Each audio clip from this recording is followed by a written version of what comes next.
There it There you goes. go. Hi, guys. Welcome back to Bar Exam. I'm your host, Allie Rayner, and I'm here with the Bar Exam crew, as you guys know. But I'm going to reintroduce them, okay? So we have Eric G in the building. What's up, Eric? What's the deal, y'all? What's good? What's good?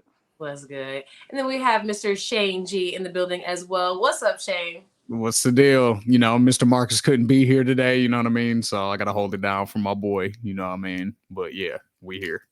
We in here. I feel it. It's okay. We always love Mr. Marcus on here, but he had some other responsibilities today, so it's okay. Like he said, Shane gonna hold us down.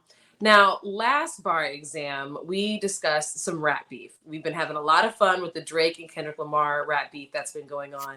But I don't know if anybody expected the Chris Brown and Quavo beef to brew up all of a sudden. So oh, okay. Maybe it's not exactly all of a sudden, but it just randomly decided to hit a climax in this last week where Chris Brown decided to drop a diss record towards Quavo, and then Quavo decided to respond. Now, first things first, Chris Brown went crazy on his song. Okay, so Chris Yes, he Brown jumped out did. the gate with his song "Weakest Link." We in the bar exam chat in the group chat, we were going crazy because it just was so unexpected, but very much like within the season of rap beef. So it was very much welcome for us, Yep. especially coming from Chris Brown, because we make a lot of jokes about R&B niggas bodying the rap niggas lately, or the rappers in general. But yeah, I don't know if anybody expected Chris to snap quite like this. Okay, so let's get into it, bar exam crew. We have to examine these bars. So coming before the bar this week is "Weakest Link" by Chris Brown and "Over Hoes and Bitches" by Quavo. So let's get into "Weakest Link." So it sounds like maybe Chris was hearing that people were trying to I say ain't seen that. this artwork before. My bad. Say it again. I said I didn't see this artwork before. My bad. Oh, yeah. You like the artwork? I think he's like eating a hot dog or something. Something retarded. Like Dog. out the This gate, was on bullshit That's so immediately. childish, dog. All right, go ahead. petty as hell right out the gate. I kind of like the energy. It's very, very So much, childish. um, just unexpected, real fun. I'm sure Quavo was like, "What the hell? What random ass photo?" But anyway, so I guess Chris Brown had supposedly heard that people are trying to insinuate that Chris Brown still had a problem with Quavo because he dated Karuchi. I guess that both of these guys dated her at some point, and apparently they don't like to be Eskimo brothers. I guess there's beef about it. I don't know. So Chris went crazy in his lyrics. He said, "Okay, let's get down to the facts. Let's get down to the facts, pussy. I'm dripped in red. Don't let this R&B shit fool you niggas. Get ripped to shreds. Quavo talking like he a thug, nigga. You a bitch with dreads. I can't wait to see the day that you back up all that shit you said. What's all that boss shit you talking? You ain't no huncho, nigga. You the weakest link out of your clique. Let's keep it a hundo, nigga. You fucked my ex hoe. That's cool. I don't give no fuck, little nigga. Cause I fucked your ex when you were still with her. Bitch, I'm up, little nigga. They say revenge is sweet. Now think about that shit. Don't let that line go over your head. I might just sing about that shit. I had her feeling about the dick. There's something sweet about that shit. I got some tea about that bitch. I ain't gonna speak about that shit. And yeah, so I mean, just off of there alone, he is not holding back. He is going for the jugular, and everyone is assuming that it is one of Quavo's very famous exes. I don't know. So do either one of you guys want to put the conspiracy theories together? Like, who did you hear that this line was supposed to be about? I mean, I think that's clearly for Sweetie, right? Yeah. I don't think there's really. Yeah, pretty Yeah. obvious. Yeah, when he said they say revenge is sweet. Yeah, so he's definitely rubbing it in his face. I don't know. I He think it said her was. name a few I love times. the huh. I say he said her name a few times. He said they say Hmm. revenge is sweet, and I think about that shit. Uh, and then had her fiending about the dick. There's something sweet about that shit. And then Yeah, even I got some tea about that bitch. Sweet tea. So Yep. Yeah, there you go. Yeah. There you go. So I Well, guess wordplay. Chris is trying to just, prove a point of like, stop bringing up, everybody needs to stop bringing up Carucci. I've already had one of his girls, he's had one of mine kind of a thing. And I guess like Chris just feels as though maybe Quavo was talking behind closed doors. Who knows? I don't know. But maybe, honestly, maybe Eric knows, because Eric, sometimes where the rap beef like originates from, where the rest of us are just lost. So do you have any insights? Besides, I mean, on this one in particular beef, besides the Carucci stuff, what everybody already knows about that stuff, not really, to be completely honest. And the only reason I say that is because this is one of those beefs that's, for a while, it was kind of like a if you know type of thing. It didn't really get to a public place until all the Carucci stuff blew up. So I don't know if there was anything with them in the past or any past dealings like that. Because I don't remember. Okay, I remember a parking lot incident between them a few years back where Chris Brown had allegedly gotten into it with the Migos in a parking lot at like either the VMAs or some shit like that. But it was like in the parking garage. There was TMZ video of it. Of whatever it was, but like not of them actually getting into it, but like of the aftermath of niggas holding them back and all that type shit. So yeah, I'm pretty sure that there's been smoke there for a minute. And I don't know if that had anything to do with Carucci or whatever the situation was, but I do remember. But that. I do think, at least with Quavo and Chris Brown, it all stems from Carucci. I think that's really the beginning source point of it. Yeah, and that's understandable, like in real life, that is, I mean, dudes have fallen out for less, you know what I mean? And Taylor's old as time, honestly. So I don't doubt it. But I think it's interesting that all of a sudden they wanted to talk about it now, because I could have sworn that was, that had died down a while ago. So I'm kind of just curious as to like, what was it that finally just brought it back to Chris's attention? Or is it just because he had it in the hard drive and he was like, everybody beefing, might as well drop it? Like, what do you guys think? Now, I don't know if this one was in the hard drive. I think this is new, but I do remember also that at the fashion week, right, where they got sat next to each other. You know what I'm saying? And everybody was on the internet for a little bit like, oh, look at this. Two dudes with problems, but they can sit together in the same room and, not fuck up the money and blah, blah, blah. They're growing up, they're getting past it and all of this stuff. And Chris Brown went on Instagram and posted on his story. He was like, man, fuck all that. I'm just trying to get the bag. It ain't no peace treaties with this nigga. None of that shit. Yeah. So Chris has been again, like, and that wasn't that long ago. So like he's been on this energy for a minute now. So it's like with me and Eric been joking. I'm like, this ain't even Chris Brown right here. This is Briz Brown right here. This is who we singing. Like the nigga that made this rap is not the R&B singer. That's the nigga from Fruittown Pyru right there. Like that's not, you know what I'm saying? This is a different nigga that we dealing with right now. So I need niggas to understand that. Like, for sure. So, and then to piggyback off what Shane said, like who knows if they even if the beef never died down before they even linked up at that fashion show, because clearly on Chris's side it never died down. Exactly. You know what I'm saying? He's like, so that could have just been the moment that re-sparked it, but really, for all we know, Chris probably never let that shit go. And then they probably just saw each other. They were sat down next to each other, and then whole beef is sparked right back off again. Yeah. I guess it just takes one little thing to just set everything back into motion, right? So who knows what was said at that fashion week or what happened afterwards. Maybe they're like from both camps, because that's another thing that's got to be hard, is like maybe the two main dudes don't really give a fuck that much, but like if your camp and your team is like, oh fuck them, like rallying you up, I can understand where you're like, you know what, fuck that. Just like how recently J. Cole said that he was a little bit riled up by his team or his friends or whatever to respond. So I think, maybe it could be a little bit of that too. But it's I'm glad that you mentioned Fashion Week, Shane, because he Chris Brown puts it in here too. He said, you doing bad. I'm sorry. You doing bad. You a bitch and your music trash. Fashion Week, they sat me next to your lame ass. I was truly mad. All I kept thinking about was breaking your face, but I gave you a pass. You lucky I ain't want to fuck the money up, boy. I would have broke you in half. So yeah, I mean he ain't playing. Oh, and then everybody's favorite line, from at least from what I saw on the internet, was a few bars down where he says, "Your last album was a weed tray, just some bullshit that we roll up on."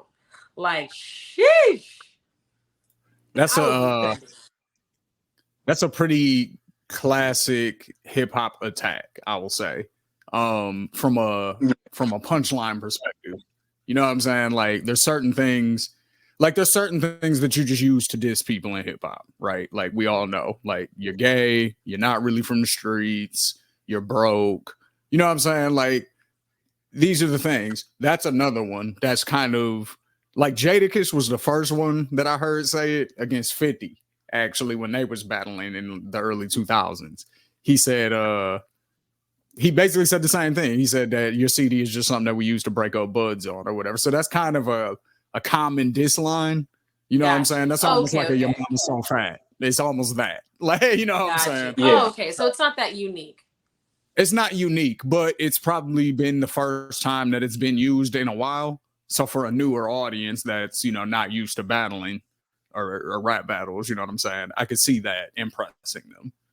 And you know, so I'm not mad at it. I'm not mad at it. Yeah. What were you saying, Eric? What did you say? I said I'll even give Chris credit for using it, for bringing it back. Yeah, right? Same. Because he had other shit in there that made it work. It wasn't like that was a standalone line. Like he had other shit around it. Like I just hit my plug, told him come back. I need more than one. Your last album was a weed trade, just some bullshit that we roll up on. You know it's on. Put you to bed, night, that Sudafed.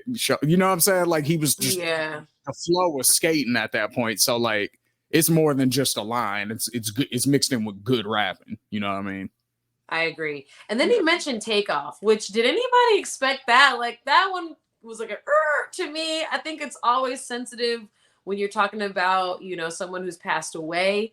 And I think it's also kind of crazy that so Chris mentioned Takeoff, and then in Quavo's response, he actually has Takeoff as a feature, or, you know, all up on that motherfucker. So I was like, okay, I guess, I don't know. You know, I feel like those conspiracy theories online where they're like, oh, this is just a ploy to, like, you know, bring back old music of Takeoff or something like that. You know, sometimes those creep in, and it's like, is this a ploy? Because it's working.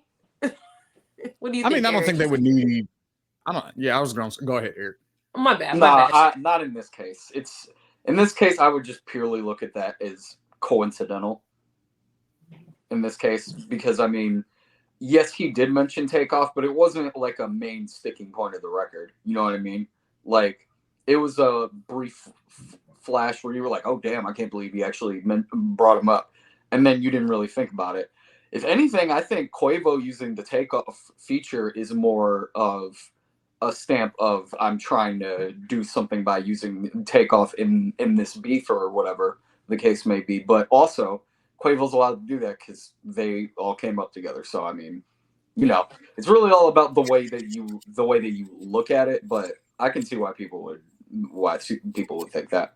Yeah, I think that we were all a little bit nervous that he was going to say something super disrespectful, but he actually said that he actually gave Takeoff his props. So I was like, oh, okay. So we don't have to, you know, and niggas ain't going to go to war just yet, you know. But okay, so how did you guys feel that Chris did? Like, did you think that he did a good job? Do you think that he should, you know, maybe get more into rap? Like, what are you guys feeling? Well, I've always felt like he could rap. Anytime he steps out there really and raps for the most part, except for, I don't know, to me, Look at Me Now is not really a good example. I've heard him rap way better, and this is definitely a much better example of what he's capable of.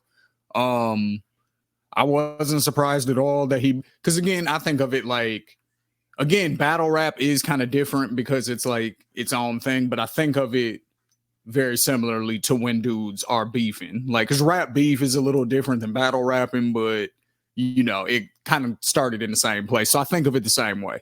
And to me, what Quavo did, and we'll get into it in a little bit, was just rebuttal that line by using takeoff on the hook. You know what I mean? That's almost like when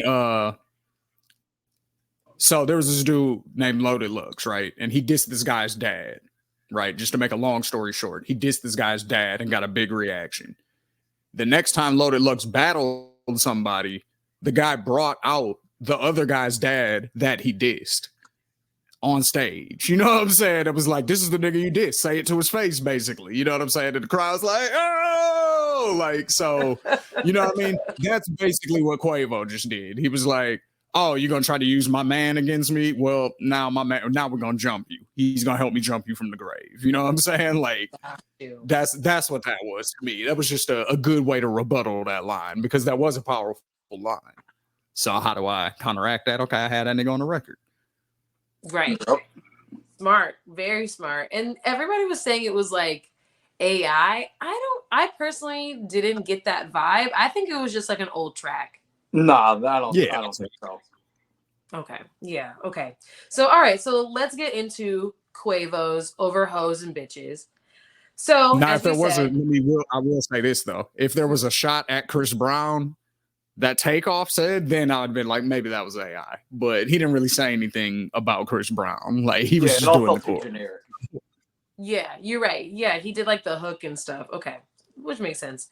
Okay, right. So all right, so let me see. So I think it starts off with Takeoff talking, and I guess, I don't know. I think it was like a clip of someone talking. I don't think it was Quavo.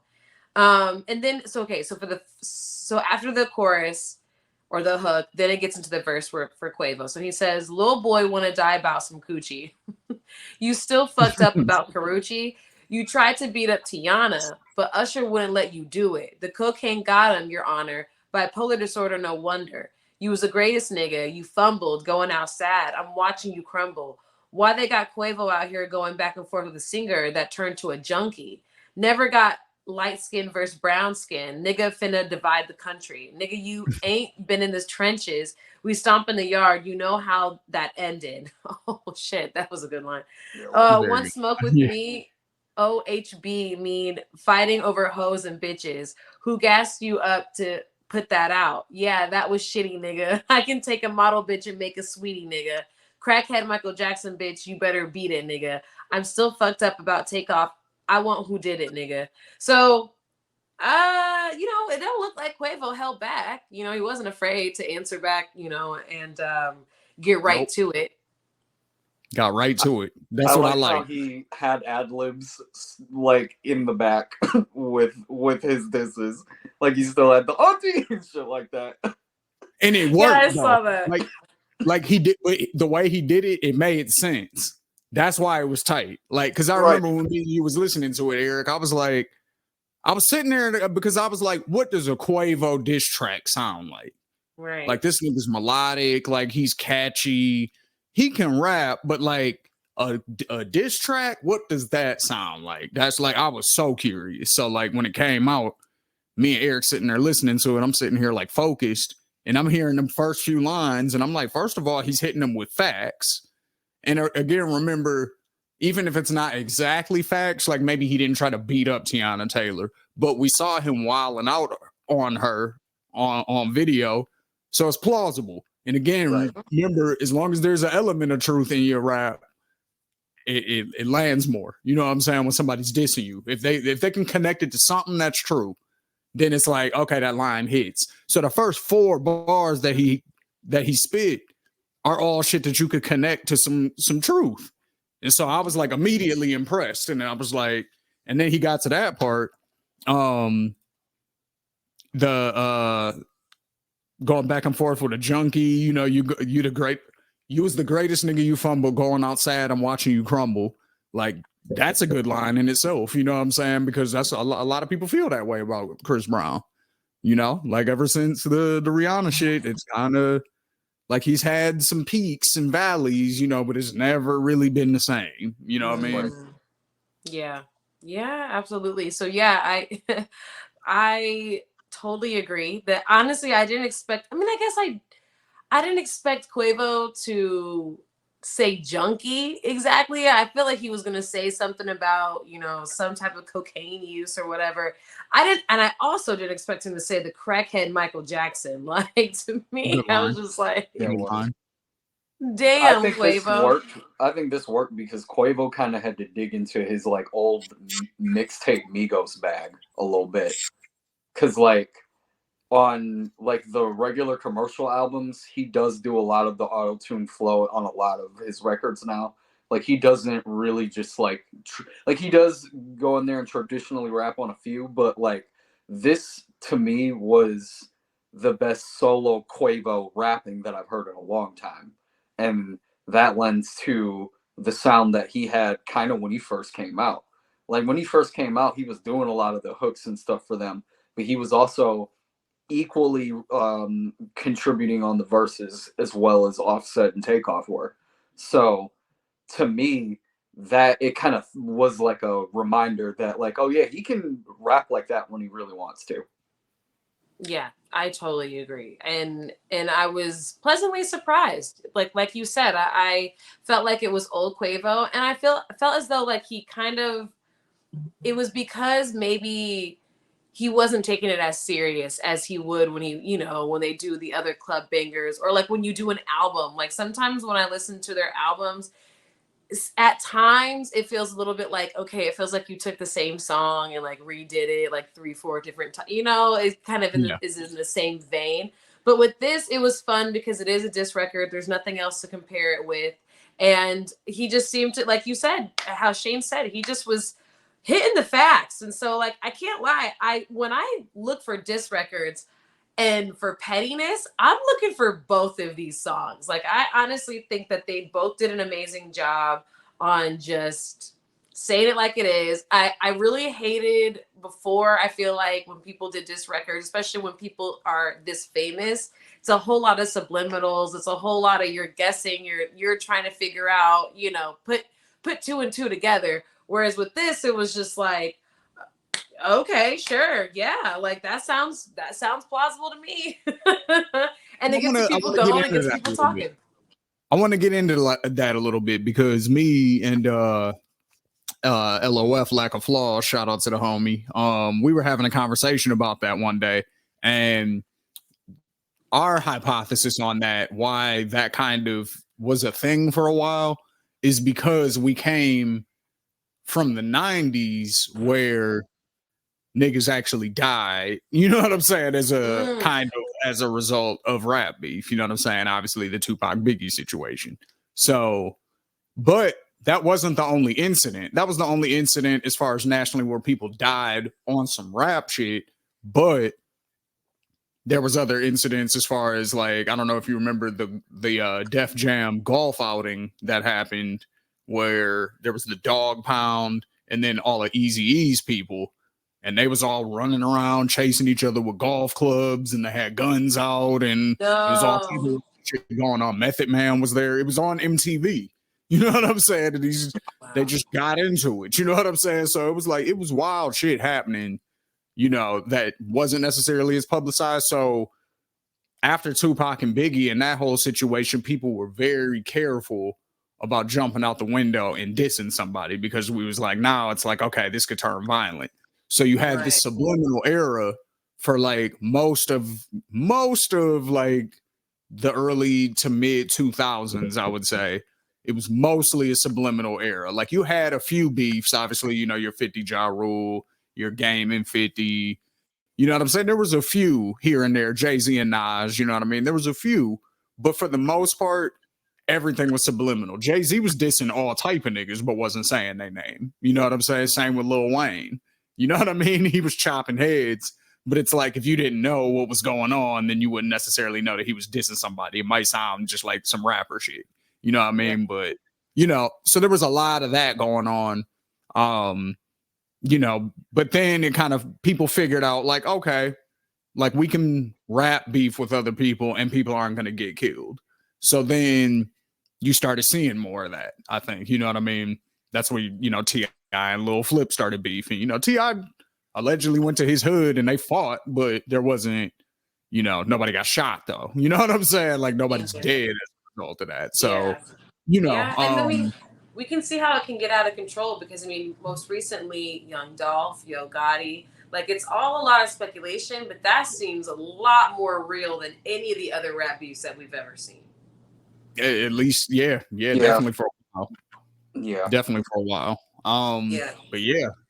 So here's a question for y'all because I was impressed again at the speed in which Quavo responded.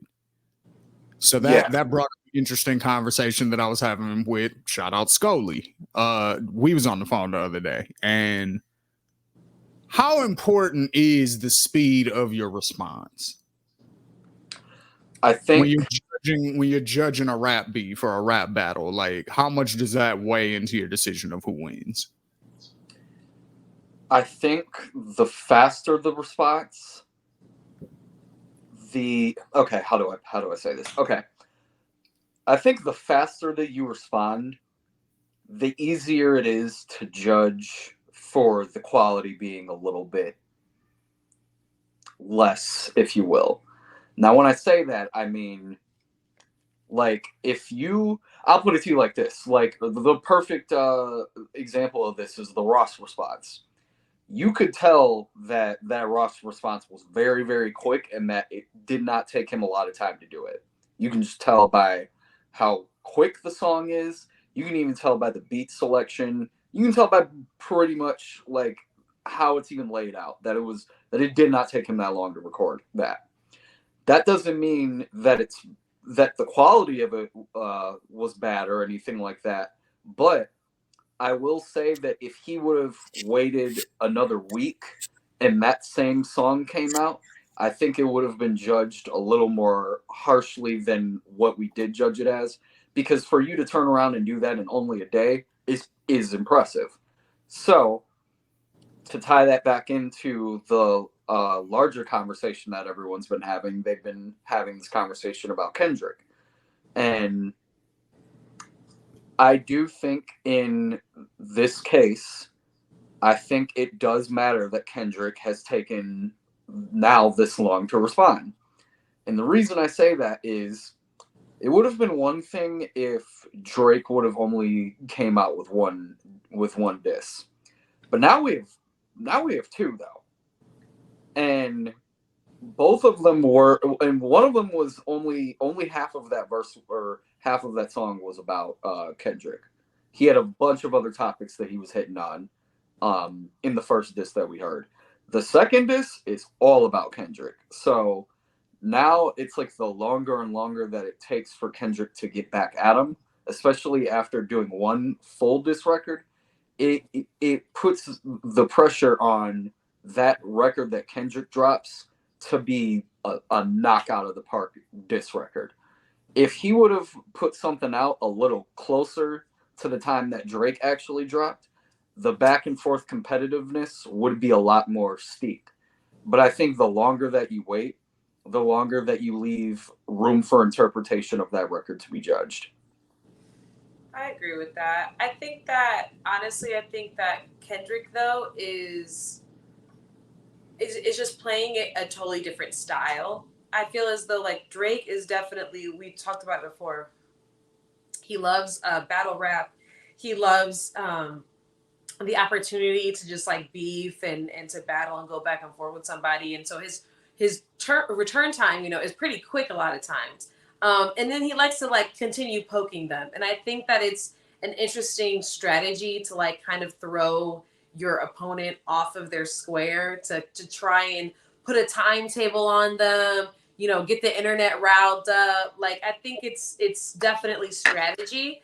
And I think that Kendrick is just somebody who's like, I'm not falling for that, you know. I think that he's taking his time on purpose, so that it comes out right. And then also, personally, I always just wonder, like, when people release things in the music industry, a lot of times it's like something that they've done forever ago. So like, you know what I mean? So like maybe he cut this for Future and Metro months ago. Could be like 6 months, 9 months ago. You know what I mean? Like they've all been gearing this up for a while.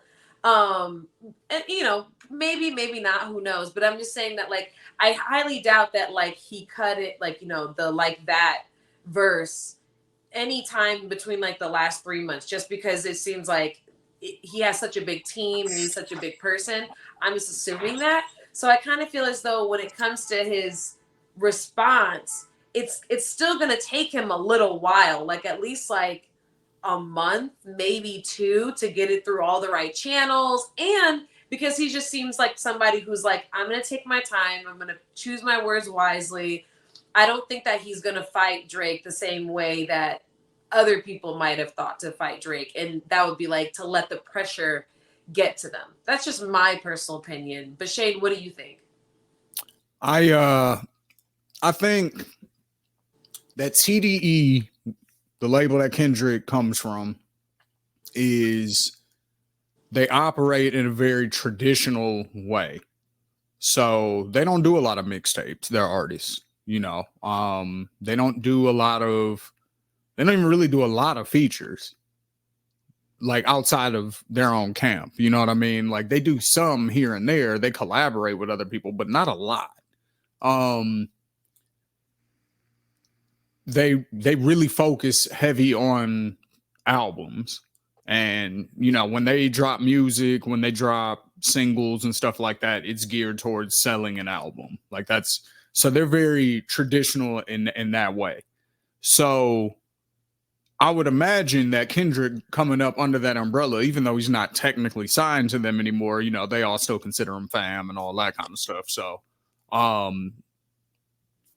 I would imagine that he's adopted a lot of those practices and the way he's going to approach making music going forward.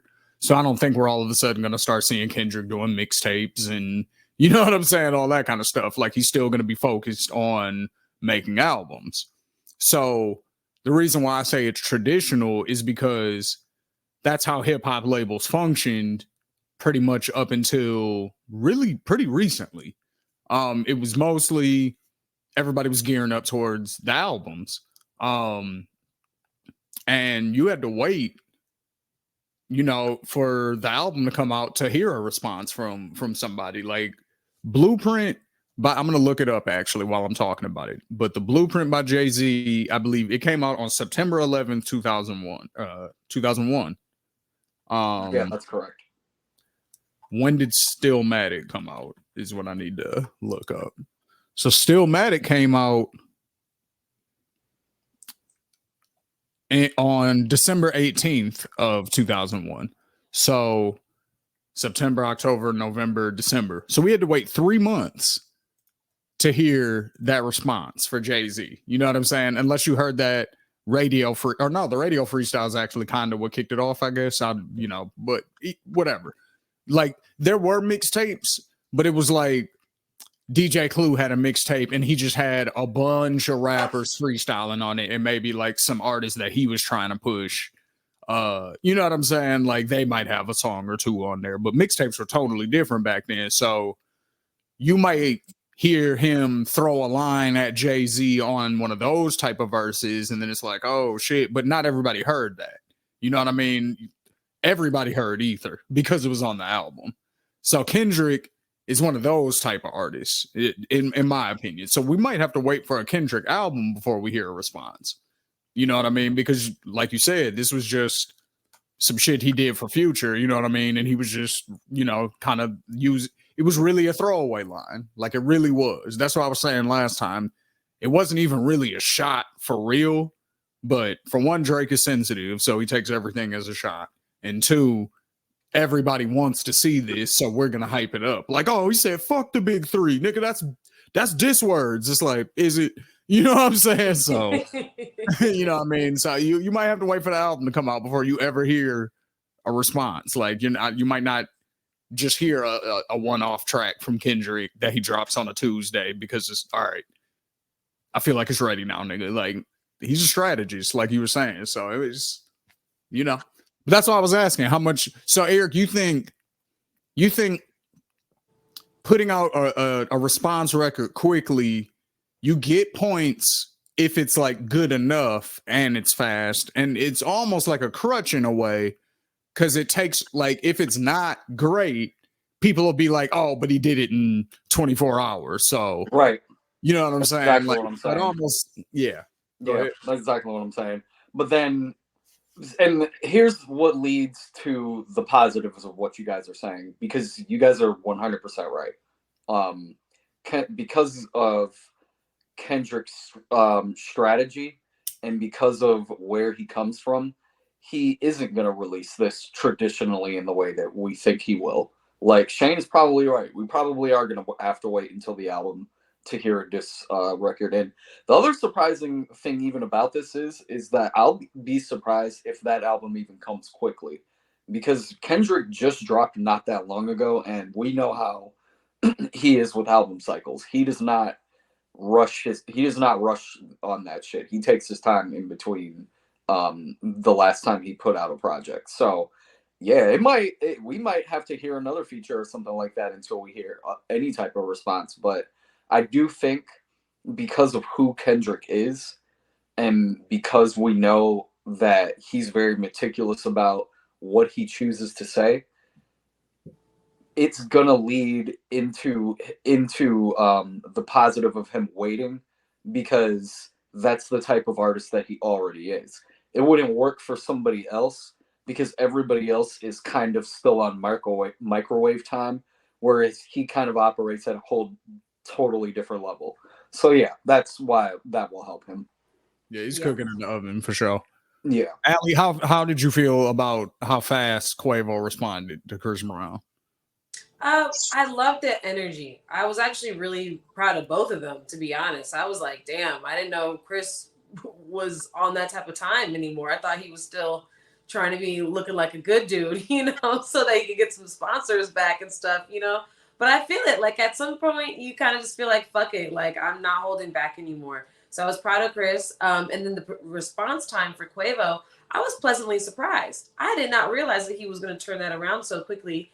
And I wasn't mad at it. I wasn't mad at it because, I think people were expecting him to say something even like crazier, like some more "I slept with somebody else" tea or whatever.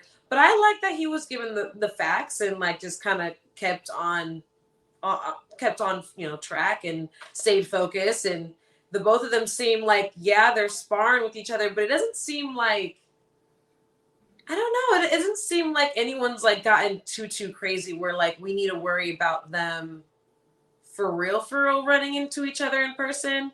I don't know. I'm gonna knock on wood. I hope I'm not wrong, but like it seems as though they're having fun with it. Like the both of them are just like fuck you, but it just is public. Yeah, it's like these niggas don't like each other, but they not tripping for real. Yeah, Yeah. I mean, it's that's just what it seems spicy. That everybody talking about they slept with each other's exes. Like that was pretty spicy. And then to bring in like Takeoff was like, okay, fun twist for everybody. Yeah. The thing I'm happy about too is the fact that Quavo actually responded with music. That made me very happy because a lot of these new niggas, they love to respond on Instagram. They love to meme you to death. They like to go live and yell in the camera. They like to do all of that. They don't like to rap back. You know what I'm saying? Like that's the last thing they want to do is go in the studio and make a song about it. Yeah. So I'm very happy that that's what Quavo did. You know what I mean? And like I said, for what I expected out of a Quavo diss track, which was I didn't know what to expect, I'm happy with what we got for sure. I agree. Eric, how did Yeah. you feel? I think it's going to continue the trend in what's going on this year. I think we're going to continue to get more distracts from people. I hope I think so. we're going to be surprised at some. I think there are going to be a few beefs that we're surprised at that still come out of the woodwork that we don't know about. But I also feel like there's still a few brewing that we're still waiting at a few people to shoot at each other. Like there's still a lot of stack between a lot of the Dreamville guys and the TD guys too. So I'm interested to see some of those matchups, and then just in general, I'm very interested to see who else can can step up to the plate and continue putting out like really good scathing records, because that's the thing. All of these records have been scathing in their own way. Like they've all had one or two lines that you've been like, oh shit, like he went there with that. So Yeah. I'm with Shane on this. I'm glad we're in this rare time where everyone is just kind of having fun with it. Like you said, Ali, dissing each other, but we're not taking it too serious. Like we're just trying to see who can rap better than who. And that's it. Yeah, exactly. And I think it's kind of fun for the fans to like just get more info. Like we've always been wondering like what the fuck is y'all's problem, and then for them to finally just air it out, it's like thank God. Like you said, Shane, I really hate when people go back and forth on Twitter because you're trying to line up the timeline of when they said what. It's like just air this shit out in the fucking record, bro. Yeah, like I'll take it when 50 do it because that should be hilarious. You know what I'm saying? Like 50 is a clown, so and he's my July 6th guy. You know what I'm saying? So he can do no wrong. But yeah, outside of that, yeah, rap, nigga. I don't want to. You know what I mean? Like, come on, man. Like, Yeah, because here's the thing: a lot of you niggas can't type, and you can't type for shit and say shit in coherent sentences online. So I'm not trying to decipher what slang you're trying to put out, nigga. Just rap. fact. Because if you rap, I will. There is a 75% chance that I will understand it more because I'll hear it in word form. And even if it's a little slangy, I'll still hear it in word form, and I'll probably laugh at that shit. If I'm trying to read that shit, nigga, I'm not gonna understand what the fuck you trying to say. No, you're Yeah. so right about the slang. And then sometimes Yeah, when they're so mad they miss words. I know I've done it. And you're just like, delete the whole goddamn thread. Delete it. Let it go. some of these Like, Sonic niggas, like, you know what I'm saying? They get mad and they accent get heavy. You know what I'm saying? Like, Extra thick. Yes. You'd be like, what are you talking about? Yeah. So just I totally rap agree. where you have to concentrate on what you're actually saying. You know what I'm saying? Like, let me get that. But tell me why you mad though. I want to know. Like, Right. you know what I'm saying? Right. We always want to know.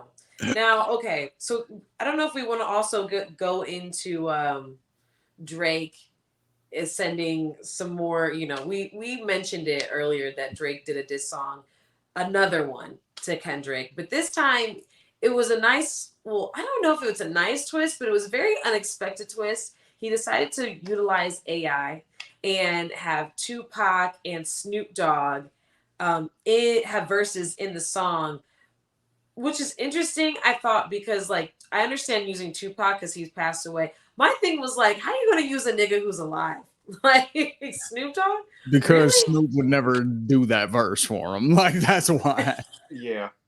And it was also a playoff to America's Most Wanted. So in a way, I get it. Yeah, that's true. In a way, I do get it. That's true. I do love how Drake trying to rap like Tupac was basically just this is what Drake would sound like if he sounded like Tupac. Yeah, Tupac never rapped like that ever. never. Right? Like, that was such a Drake ass flow that he used. I'm like, come on, man. Like, if you're gonna do that was my only issue actually with it, was the fact that he didn't even try to mimic Tupac's flow when he did the AI thing. Because I feel like he did a much better job of that with Snoop. Like, Snoop Yeah, he did. kind of Yeah. sounded like how Snoop raps. So I was like, all right, like, you know what I mean? But when it was the Tupac verse, I was like, oh, this is obviously Drake rapping, and then they just changed the voice. Like, you know what I'm saying? It was so obvious. But maybe he did that on purpose so that way nobody can be like, oh, so who wrote that for Drake? Like, that was an obvious Drake verse. So That actually, if he did do it like that, that's actually in a way that actually is pretty smart.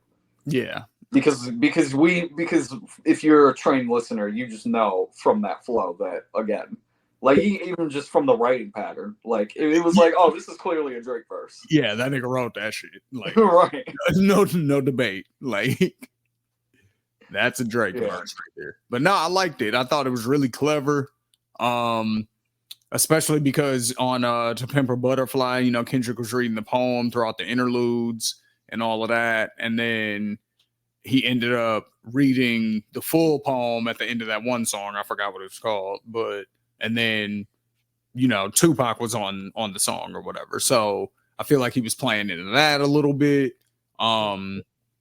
Snoop is one of the people who like passed the torch on stage to Kendrick at the House of Blues, which is where they had that classic Death Row concert with with Tupac with his shirt off and all of that, like, and Snoop on stage with him and everybody from Death Row up there, like that.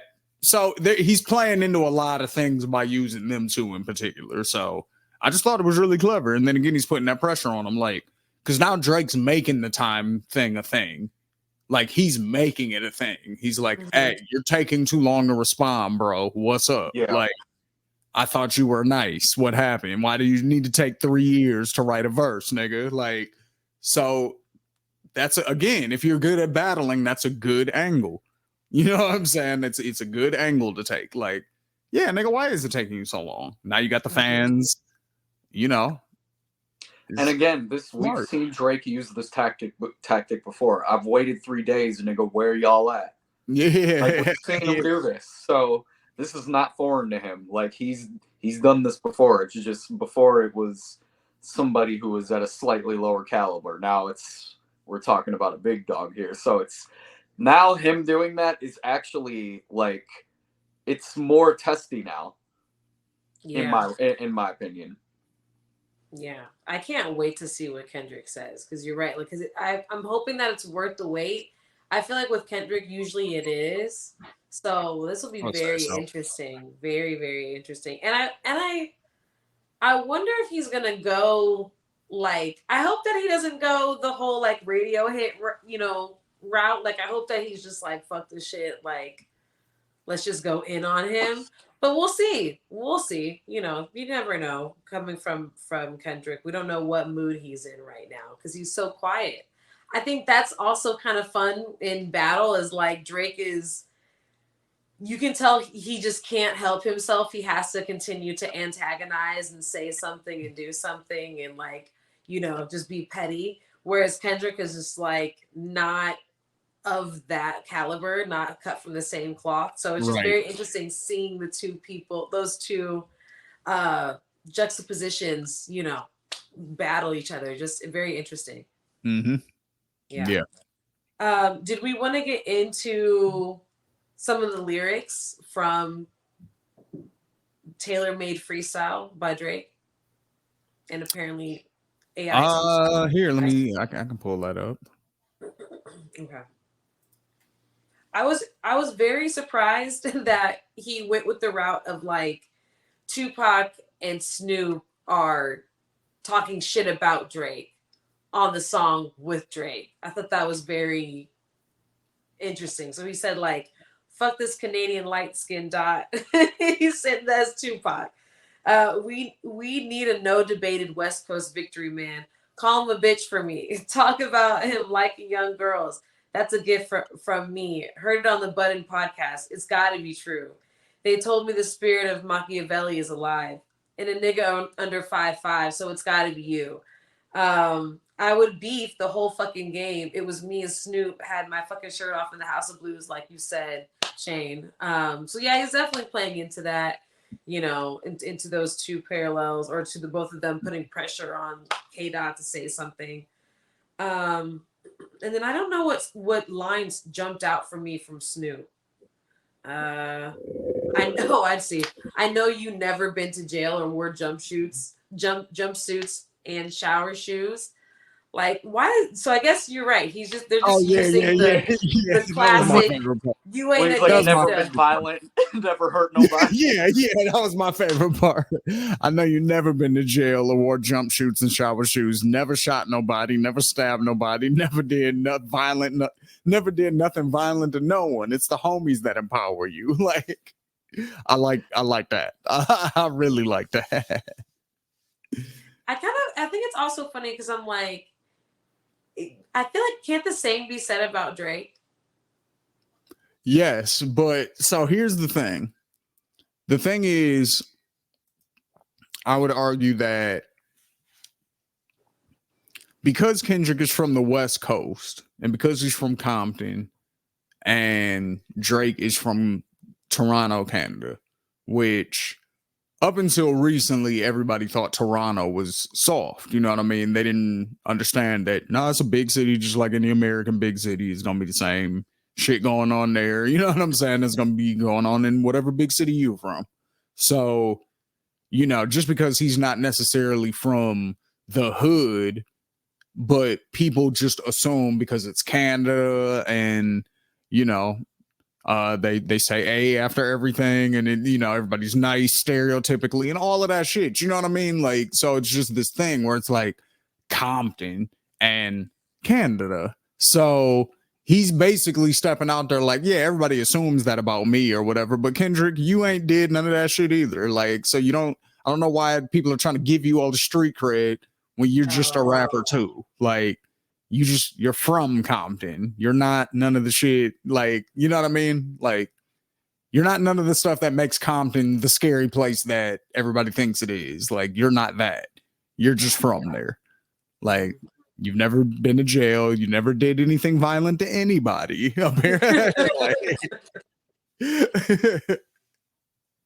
Yeah. So I think that's the approach there.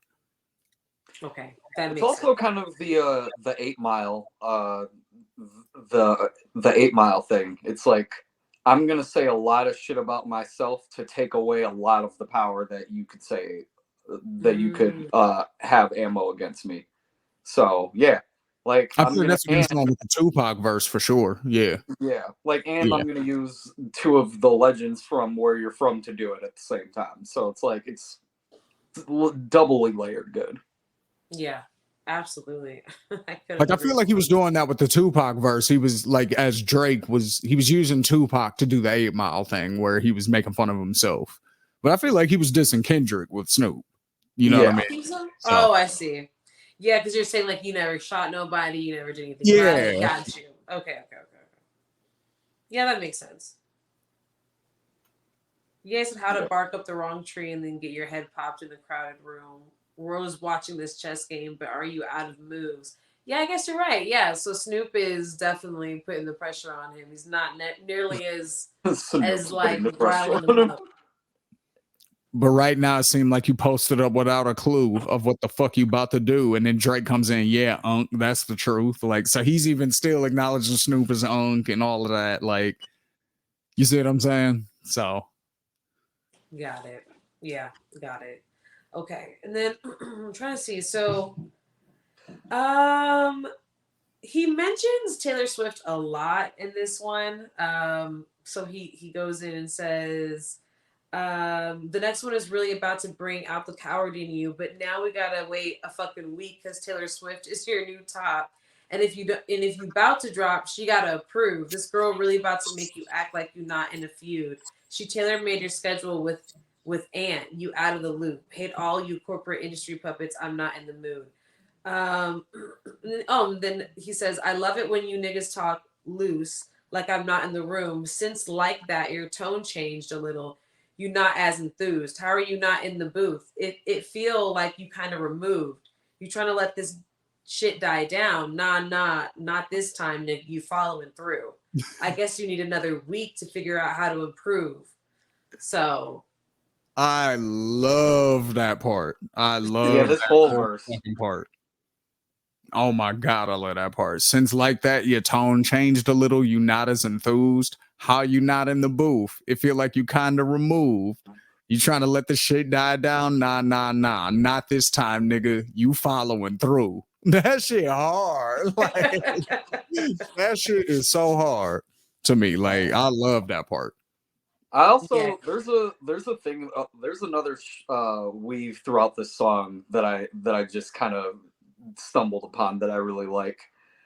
At a certain point, he starts using all of the N words with like a ood or oov or like all of them like sound like that at the very end. But it goes like for like a really long time. Like I would say 80% of the song it has a word that ends in that like sound. Yeah, that ooh syllable. Yeah. Or the ooh like vowel sound. Yeah, like exactly. Yeah. And I really like how he just continued to use that as a thread Throughout the whole song, damn near too. It, like from here on. So yeah it was me and Snoop Dogg had my fucking shirt off at the House of Blues. Uh oh wait, no. They told me the spirit of Machiavelli is alive and it's in a nigga under 5'5", so it gotta be you. Basically, right from then on, yeah he kept that same rhyme scheme going throughout the whole rest of the track. That's impressive. it's like he like found a scheme somewhere halfway through the track, well not halfway through the track, but like at the very beginning, and just decided to stay on that throughout the whole rest of the record. Yep. Yeah.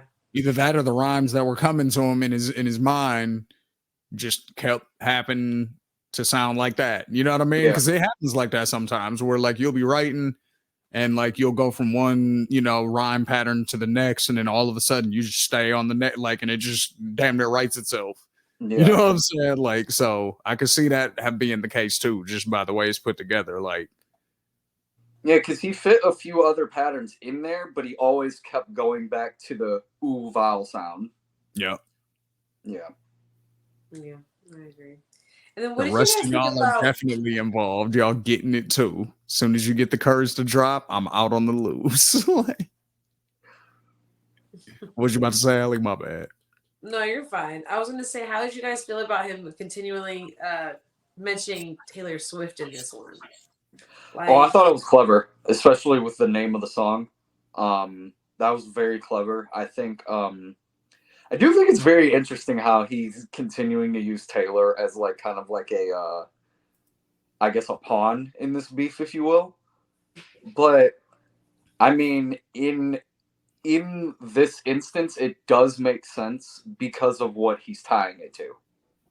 Like because of the record sales of the features that he's done with her. Like he has his own relationship with Taylor. So it ties in a lot. Like it really does. And it's mm, actually it's an interesting pawn to use, but it's a clever pawn to use nonetheless.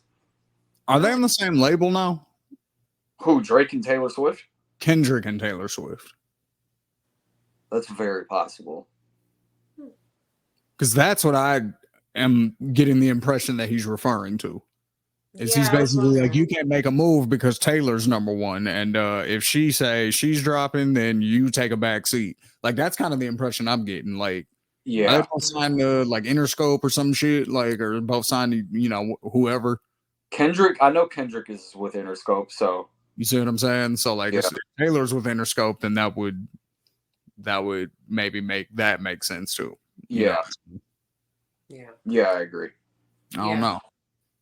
Yeah, I guess Somebody we'll drop have a comment. Let us Yeah, know. let us know where Taylor Swift is signed.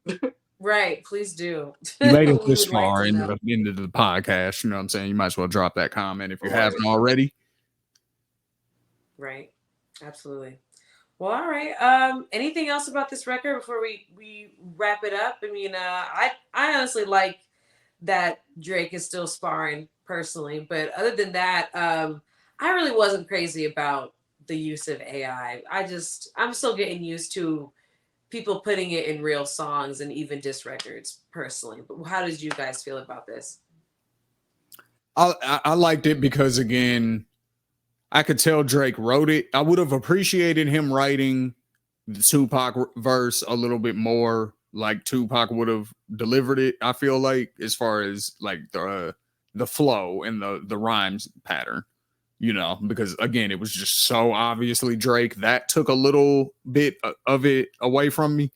But with that being said, I think because he did it in a creative way, in a artistic way that still displayed skill, because again, that's the writing thing for me. That's why it's important to me. It's displaying your skill as a rapper. I feel like Drake did that very successfully on this track.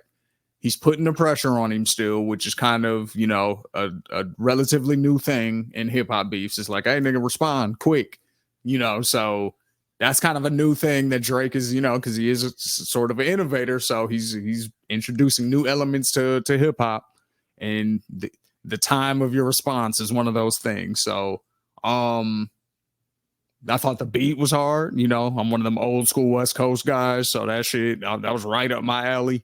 Yeah, I fuck with it. I liked it. All right. Yeah, I agree. I think because we knew it was so obviously Drake, while while I can see how it would take away from the record for you guys.